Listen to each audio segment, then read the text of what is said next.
नमस्कार, आपका बहुत बहुत स्वागत है। मैं हूं आपके साथ वर्षा शर्मा और रुक करेंगे उत्तर प्रदेश की खबरों की ओर। उत्तर प्रदेश की भदोही में बता दें कि अंतर्राष्ट्रीय कालीन मेला बड़े ही धूमधाम से शुरू हुआ। इस अवसर पर मुख्यमंत्री योगी आदित्यनाथ भी उपस्थित रहे और मेले का शुभारंभ किया। सीएम ने कहा कि भदोही की कालीन उद्योग की विशेष पहचान और स्थानीय कारीगरों की मेहनत इस मेले के माध्यम से पूरी दुनिया तक पहुंचाई जा रही है। उन्होंने राज्य सरकार की ओर से उद्योग और कारीगरों के विकास के लिए किए जा रहे कदमों पर भी प्रकाश डाला।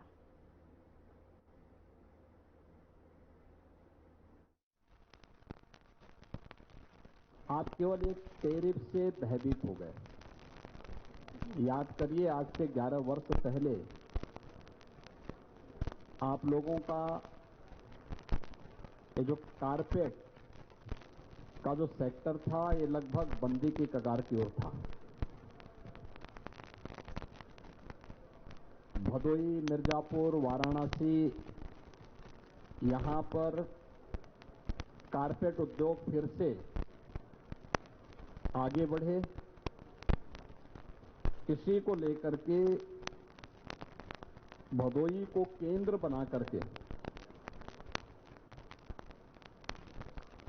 कारपेट का एक्सपो मार्ट यहां पर बनाया गया है। ये प्रधानमंत्री मोदी जी के कारपेट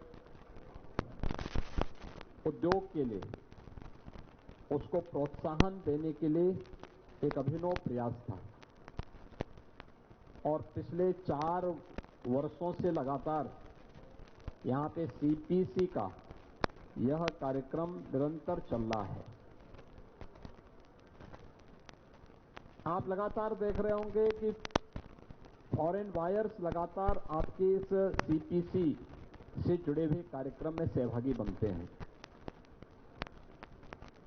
टैरिफ यूएस ने लगाया है, एक देश ने, लेकिन आपको ये भी मालूम होना चाहिए कि इसी को ध्यान में रख करके भारत सरकार ने अभी हाल ही में जीएसटी रिफॉर्म के माध्यम से बहुत सारी सेक्टर में रियायत दी है। एफटीए के माध्यम से यूएई के साथ, यूके जैसे देशों, यूके के साथ और दुनिया के अन्य तमाम देशों के साथ हमारे जो एग्रीमेंट हो रहे हैं, या आपको वहां पे फ्री एग्रीमेंट करने के लिए एक नया प्रोत्साहन भी है प्रधानमंत्री मोदी जी के द्वारा। हम लोगों ने टैरिफ की चुनौती का सामना करने के लिए स्वयं एक हाई लेवल कमेटी गठित की है और मुझे लगता है कि उसमें कोई ना कोई रास्ता निकलेगा। राज्य सरकार ने भी इस मामले में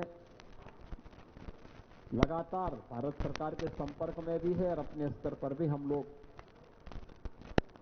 अपने कारपेट सेक्टर हो या फिर उत्तर प्रदेश में, तो हम लोगों ने एमएसएमई के सेक्टर में बहुत कुछ किया है। 1 डिस्ट्रिक्ट 1 प्रोडक्ट के तहत हर एक जनपद में कुछ न कुछ ऐसा उद्यम हमने स्थापित किया है जो लाखों लोगों को रोजगार और नौकरी की गारंटी तो देता ही है,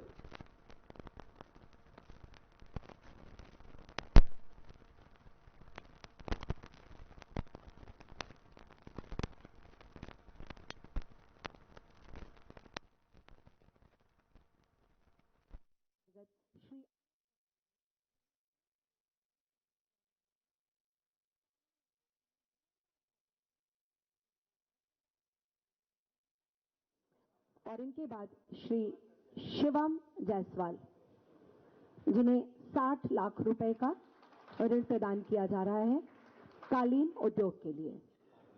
मंच पर श्री शिवम जायसवाल और इनके बाद जाएंगे मुख्यमंत्री युवा स्वरोजगार योजना के अंतर्गत श्री पुनीत प्रताप सिंह, जिन्हें वॉलपेपर के उद्योग के लिए 15 लाख रुपए का ऋण प्रदान किया जा रहा है।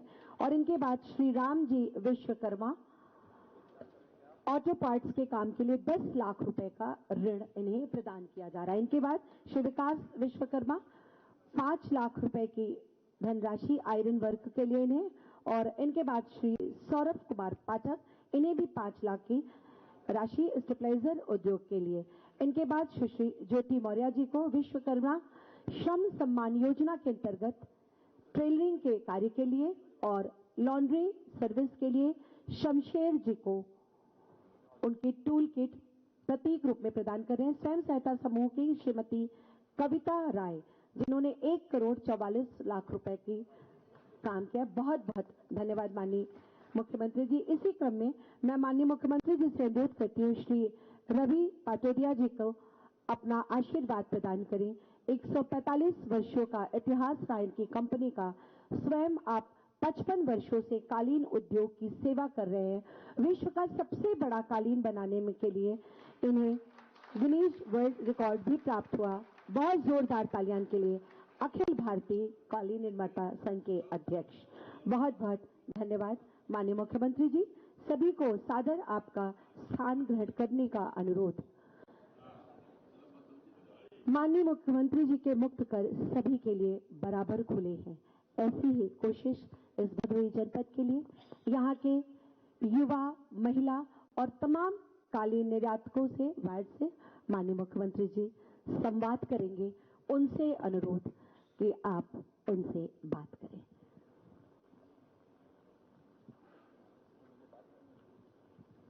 जी, जिसमें से सबसे पहले हाँ, माइक है सर।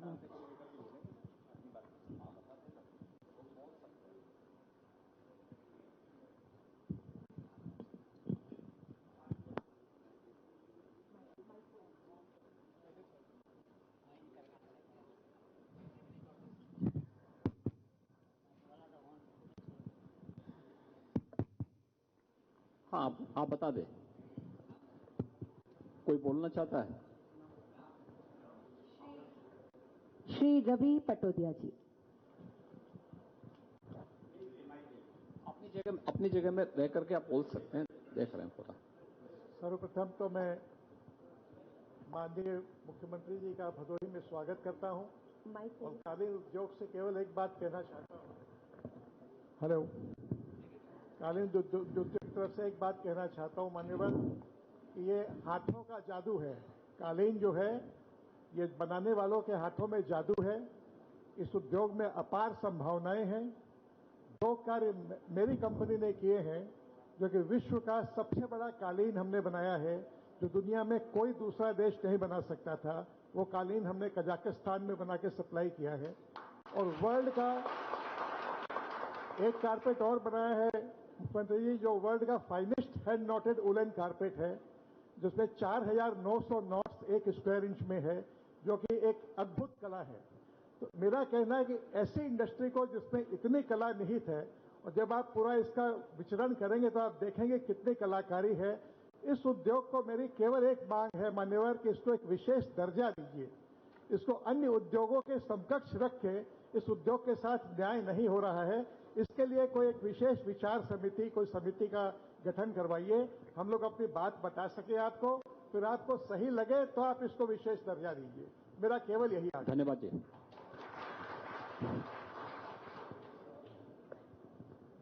पीयूष बरनवाल मेरा नाम है, all India carpet manufacturer association. परम आदरणीय माननीय मुख्यमंत्री जी, हम लोगों का परम सौभाग्य है कि आपके चरण इस कारपेट एक्सपो मार्ट में पहुंचे। इस समय हम लोगों के सामने बहुत बड़ी परेशानी ट्रंप के बैरियर से आ गई है, जो 50% उन्होंने लगा दिया है। हम सारे एक्सपोर्टर की तरफ से आपसे विनम्र निवेदन करते हैं कि संकट की घड़ी में आप सबकी तरफ से हम लोगों को सहायता प्रदान की जाए। धन्यवाद। धन्यवाद जी। भाई हाजी हबीब जी, जी वो पीछे आपके। माननीय मुख्यमंत्री जी, थोड़ा माइक और ऊपर करिए। आपका हार्दिक स्वागत और अभिनंदन कि आपकी इस कालीन उद्योग के प्रति प्रतिबद्धता और कटिबद्धता दर्शित करती है कि भारत में 49वां और यूपी का या भदोही का चौथे प्रोग्राम में एक्सपो में दूसरी बार लगातार आना आपकी कालीन उद्योग के प्रति लगाव और आपकी प्रतिबद्धता साबित करती है। महोदय, हम अपनी परेशानियों को आपके सामने नहीं रख रहे हैं, हम अपनी क्षमताओं को बताना चाहते हैं कि हमारे कालीन उद्योग और हमारे भाइयों के अंदर कितनी क्षमताएं हैं, जिसका उपयोग और उपभोग करके आप हमारे प्रदेश को, हमारे भदोही को कितना आगे ले जा सकते हैं और आपकी 1 ट्रिलियन इकोनॉमी में हम कितने भागीदार और कितने सहयोगी बन सकते हैं। महोदय, हमारी करबद्ध प्रार्थना है कि आपका जिस तरह से सहयोग, आपका जिस तरह से सहायता और आपका मार्गदर्शन रहा है, हमें उम्मीद है कि आपके मार्गदर्शन में, आपके नेतृत्व में हमारी यही क्षमताएं आगे बढ़ेंगी और हमारे तमाम कालीन उद्योग को इसका फायदा पहुंचेगा। धन्यवाद। बहुत बहुत धन्यवाद। श्री अनिल सिंह जी। अनिल सिंह जी। जी। माननीय मुख्यमंत्री जी, मैं सादर प्रणाम करता हूँ। मैं Anil Singh, carpet promotion council का मैं सीओए हूँ। बहुत कम समय में आपने यहाँ पे हम लोगों के बीच में आए। पिछले सांसद जी के नेतृत्व में हम लोग पिछले रविवार आपसे मिले थे और जब हम लोग निकले वहाँ से हमारे चेयरमैन साहब, आपने स्वतः जीएसटी के बारे में और टैरिफ के बारे में स्वयं पूछा, विस्तृत वार्ता सांसद जी के नेतृत्व में किया। मैं आदरणीय मुख्यमंत्री जी, हम बहुत उम्मीद लेके आए हैं कि आपको यहाँ आए हैं कि कुछ न कुछ हम लोगों के लिए करेंगे। और दूसरा चीज, मैं इसी संबंधित आपसे एक आग्रह करना चाहूँगा कि भदोही के साथ साथ मिर्जापुर सटा हुआ, जहाँ मैं विंध्यवासिनी के धाम में बहुत अद्भुत कार्य आपके नेतृत्व हो रहा है, वहाँ डेली अब सामान्य दिन में अपार भीड़ हो रही है। उसके साथ साथ इसी जिले का गोपीगंज पार्ट है, खमरिया है, घुसिया है, इन सबों की इंफ्रास्ट्रक्चर पे अगर ध्यान दिया जाए, क्योंकि बारिश जब आते हैं भदोही में तो पूरे भदोही, घुसिया, गोपीगंज और आई हर जगह जाते हैं, तो इंफ्रास्ट्रक्चर पे ध्यान दिया जाए और इसको एनसीआर के तर्ज पे जो है डेवलपमेंट किया जाए, निश्चित रूप से इसका लाभ हम लोगों को मिलेगा। बहुत बहुत धन्यवाद। श्रीमती आदर्श पूर्णिमा जी। हाँ।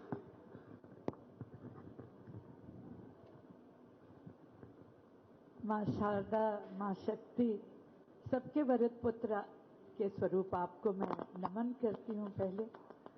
और मेरी एक कामना है कि अध्यात्म और राजनीति का जब भी मेल हुआ है, तब हमारे देश ने एक विलक्षण सहयोग दिया है, चाहे वो चाणक्य और चंद्रगुप्त मौर्य का रहा हो या जब भी।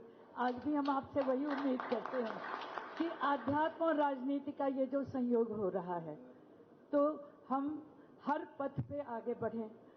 इस उद्योग से मैं 40 वर्षों से जुड़ी हूँ पिछले, लेकिन आज जो स्थिति है वो थोड़ा डामाडोल करने वाली है और सभी लोग भीतर से घबराए हुए हैं।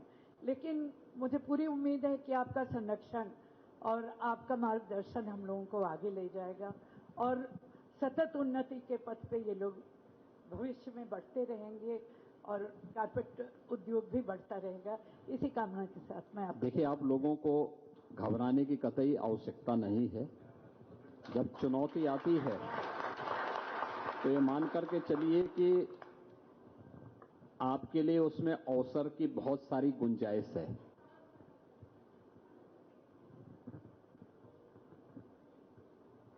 आप केवल एक टैरिफ से भयभीत हो गए। याद करिए, आज से 11 वर्ष पहले आप लोगों का ये जो कारपेट का जो सेक्टर था, ये लगभग बंदी के कगार की ओर था। भदोही, मिर्जापुर, वाराणसी, यहां पर कारपेट उद्योग फिर से आगे बढ़े, इसी को लेकर के भदोही को केंद्र बना करके कारपेट का एक्सपो मार्ट यहां पर बनाया गया है। ये प्रधानमंत्री मोदी जी के कारपेट उद्योग के लिए, उसको प्रोत्साहन देने के लिए एक अभिनव प्रयास था और पिछले 4 वर्षों से लगातार यहां पे सीपीसी का यह कार्यक्रम निरंतर चल रहा है। आप लगातार देख रहे होंगे कि फॉरेन बायर्स लगातार आपके इस सीपीसी से जुड़े हुए कार्यक्रम में सहभागी बनते हैं। टैरिफ यूएस ने लगाया है, एक देश ने, लेकिन आपको यह भी मालूम होना चाहिए कि इसी को ध्यान में रख करके भारत सरकार ने अभी हाल ही में जीएसटी रिफॉर्म के माध्यम से बहुत सारे सेक्टर में रियायत दी है। एफटीए के माध्यम से यूएई के साथ, यूके जैसे देशों यूके के साथ और दुनिया के अन्य तमाम देशों के साथ हमारे जो एग्रीमेंट हो रहे हैं, ये आपको वहां पे फ्री एग्रीमेंट करने के लिए एक नया प्रोत्साहन भी है प्रधानमंत्री मोदी जी के द्वारा। हम लोगों ने टैरिफ की चुनौती का सामना करने के लिए स्वयं एक हाई लेवल कमेटी गठित की है और मुझे लगता है कि उसमें कोई ना कोई रास्ता निकलेगा। राज्य सरकार ने भी इस मामले में लगातार भारत सरकार के संपर्क में भी है और अपने स्तर पर भी हम लोग अपने कारपेट सेक्टर हो या फिर उत्तर प्रदेश में तो हम लोगों ने एमएसएमई के सेक्टर में बहुत कुछ किया है। वन डिस्ट्रिक्ट वन प्रोडक्ट के तहत हर एक जनपद में कुछ ना कुछ ऐसा उद्यम हमने स्थापित किया है जो लाखों लोगों को रोजगार और नौकरी की गारंटी तो देता ही है, लेकिन साथ साथ उस क्षेत्र के विकास में भी अपना योगदान देता है। उस इकोसिस्टम को स्थानीय स्तर पर डेवलप करने का प्रयास हमारे स्तर पर भी होना चाहिए और ये मान करके चल लेना कि एक देश अगर आप पे टैरिफ लगा करके आपको हतोत्साहित कर रहा है तो आपको हतोत्साहित नहीं होना बल्कि उससे और प्रोत्साहित होना है कि एक देश में अगर चैलेंज आएगा तो हम 10 नए देशों के लिए अपने रास्ते खोलेंगे। आप अनुमान करिए, जब पहला सीपीसी हुआ था, उस सीपीसी के माध्यम से जो पहला एक्सपो मार्ट के कार्यक्रम यहां पर हुए थे, इस एक्सपो मार्ट में जो कार्यक्रम हुआ था उस समय जो फॉरेन बायर्स थे उनकी संख्या बहुत कम थी और आज मेरा अनुमान है कि लगभग 88 देशों के 300-400 से ज्यादा लोग यहां पर फॉरेन बायर्स आ रहे हैं या उनके प्रतिनिधि आ रहे हैं। ये संख्या लगातार बढ़ रही है और ये बढ़ती हुई संख्या इस बात को बताती है कि न केवल नेशनल मार्केट में बल्कि ग्लोबल मार्केट में आपकी कारपेट की मांग है। हमें केवल उसके लिए अपने आप को तैयार करना होगा और सरकार आपके साथ में खड़ी है।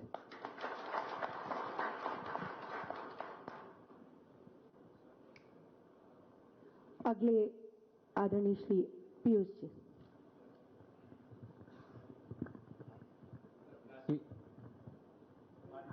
काशी प्रयाग के मध्य विंध्य क्षेत्र में इस भदोही जैसे छोटे नगर में आपका बेहद आना हम लोगों को कृतकृत्य करता है।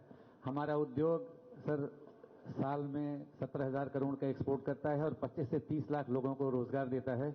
और जब हमारे देश में सुई नहीं बनती थी, आजादी के पहले से कालीन का निर्माण होता चला रहा है, इनमें कोई मशीनरी और उसका उपयोग नहीं है।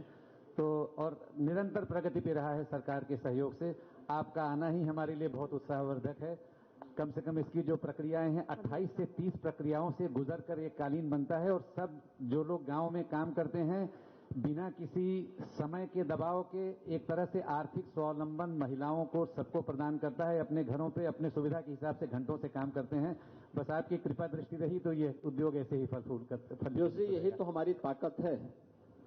और देखिए, इसमें हम 2 चीजें यहां पे करने जा रहे हैं।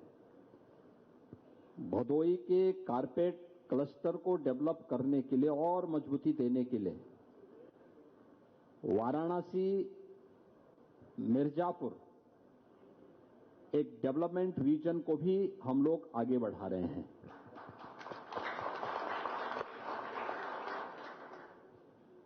लगातार इस दिशा में सरकार के स्तर पर प्रयास हो रहे हैं। इसके अलावा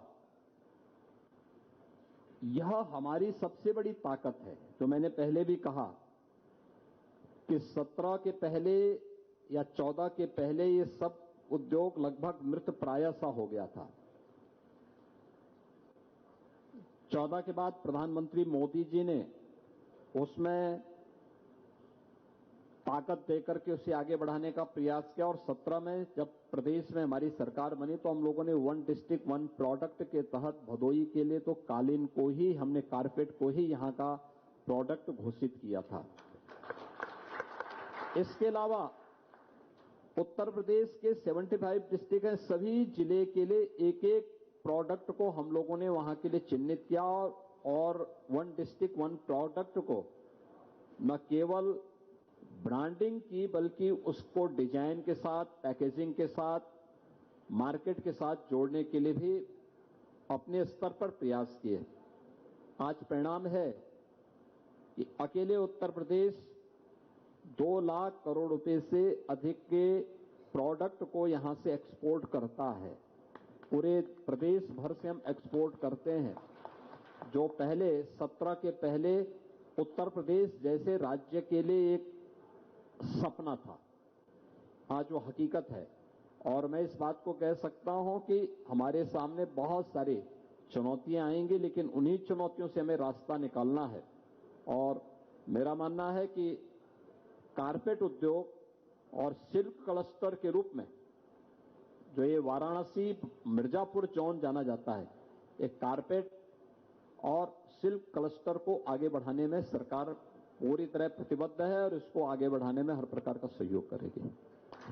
बहुत बहुत धन्यवाद माननीय मुख्यमंत्री जी। और अगला नाम श्री अफशान जी, अफशान नसीम अंसारी साहब। नहीं है, आप बोल दीजिए, अपना नाम बता दीजिए। पूज्य महाराज श्री आलोक बर्नवाल, कालीन निर्यातक हूं। आपके सम्मुख एक बात रखना चाहता था महाराज जी। ब्रेन ड्रेन हमारे देश की एक बहुत बड़ी विषम परिस्थिति रही है। विगत कई वर्षों में हमारे विद्वत जन अमेरिका और अन्य यूरोपीय देश में जाते रहे हैं। आज इमिग्रेशन की जो स्थिति है, आप देख रहे हैं कैसे वापस भेजा जा रहा है। इसी तरह हमारे क्षेत्र का जो है संबल था श्रम शक्ति, और श्रम का पलायन शहरों की तरफ बड़ी तेजी से विगत 10 वर्षों में हमारे प्रदेश से, हमारे क्षेत्र से हुआ है। लगभग 200 किलोमीटर के दायरे में कालीन और दरियों की बुनाई का कार्य हमारे उद्योग के द्वारा होता था, जो कि बहुत ही सीमित हो गया है। और आने वाले समय में ऐसा प्रतीत होता है कि बुनकरों की कमी की वजह से क्षेत्र हमारा ये उद्योग जो है निश्चित रूप से नीचे की तरफ अग्रसर हो रहा है। तो मेरा सुझाव है आपसे कि महिला शक्ति एक ऐसी है जो कि गांव में, घरों में रहेगी। पुरुषों के पास तमाम विकल्प हैं, वो बाहर चले जाएंगे, घर में भी रह के बाहर के कार्य कर लेंगे। अफगानिस्तान के विदेश मंत्री ने उत्तर प्रदेश के बतादी की दारुल उलूम और का दौरा किया। इस दौरान उन्होंने संस्थान की शैक्षणिक गतिविधियां और धार्मिक कार्यक्रमों का अवलोकन भी किया। विदेश मंत्री ने विद्यापीठ के प्रशासन और शिक्षकों के साथ चर्चा की और संस्थान की ऐतिहासिक और धार्मिक भूमिका को सराहा। उनके इस दौरे का उद्देश्य दोनों देशों के बीच शिक्षा और सांस्कृतिक सहयोग को बढ़ावा देना बताया गया है।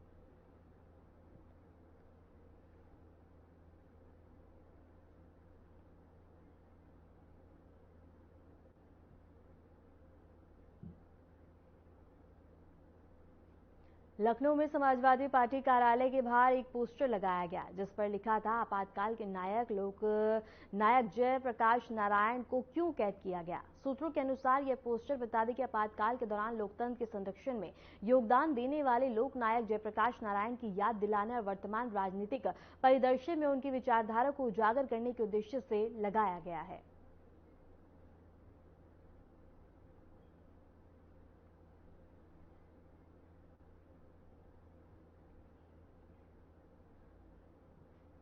खबर कानपुर से है, जहां पनकी थाना क्षेत्र के मंडी के पास स्थित एक गोदाम में देर रात अचानक से आग लग गई।